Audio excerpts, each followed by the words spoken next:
एक समय की बात है। एक गांव में एक अंधी बूढ़ी औरत रहा करती थी। उस बूढ़ी औरत के परिवार में उसका पति, बेटा और बहू थे। वो लोग बहुत ही गरीब थे। बूढ़ी औरत के पति की तबीयत भी बहुत खराब रहती थी, लेकिन बूढ़ी औरत रोज पूरे नियम से गणेश जी की पूजा किया करती थी। एक दिन गणेश जी महाराज बूढ़ी औरत से प्रसन्न हो गए और उस बूढ़ी औरत के सामने साक्षात प्रकट हो गए और बोले, बुढ़िया माई, मैं तेरी पूजा से बहुत प्रसन्न हूँ। तू मुझसे कोई भी वर मांग। तब बूढ़ी औरत बोली, हे कृपा सिंधु, मुझे तो मांगना ही नहीं आता। गणेश जी बोले, बुढ़िया माई, मैं आया हूँ तो कुछ ना कुछ देकर ही जाऊंगा। वो बूढ़ी औरत बोली, प्रभु, जिंदगी में पहली बार आप सामने आए हो। मुझे नहीं पता इस समय आपसे क्या कहूँ। आपको देखकर ही मेरी सारी इच्छाएं खत्म हो गई। ये सुनकर गणेश जी मुस्कुराए और बोले, बुढ़िया माई, मैं कल फिर आऊंगा। तब तक तू सोच ले और अपने घर वालों से भी पूछ ले। वो बोली, जी प्रभु, और गणेश जी चले गए।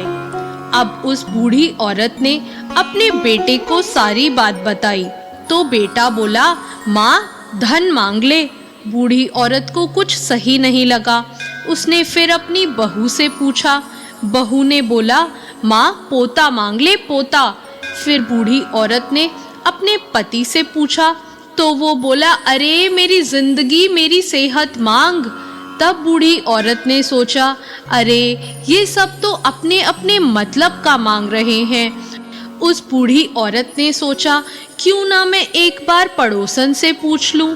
जब उसने पड़ोसन से पूछा तो पड़ोसन बोली, तू क्यों धन मांगे, क्यों पोता मांगे, तू तो अपने लिए आंखें और घुटने मांग ले। तब बूढ़ी औरत घर वापस आई और सोचने लगी कि ऐसी चीज मांगनी चाहिए कि घर वाले भी खुश हो जाएं और अपना काम भी हो जाए।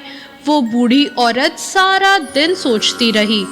फिर जब सुबह हुई और वो बूढ़ी औरत फिर से पूजा करने बैठी तो गणेश जी फिर प्रकट हुए और कहने लगे, माई, सोच लिया, अब बता क्या मांगती है। तब वो बूढ़ी औरत बोली, हे गणेश जी महाराज, दया के सागर, आप ऐसी कृपा करो और मुझे आंखें और घुटने दो ताकि मैं सोने के कटोरे में अपने पोते को अपनी आंखों से दूध पीता देखूं। अमर सुहाग दो, निरोगी काया दो और सभी को सुख दो। तब गणेश जी महाराज बोले, माई, तूने तो मुझे ठग लिया, सब कुछ मांग लिया और कहती है मुझे मांगना नहीं आता। पर ठीक है, तथास्तु।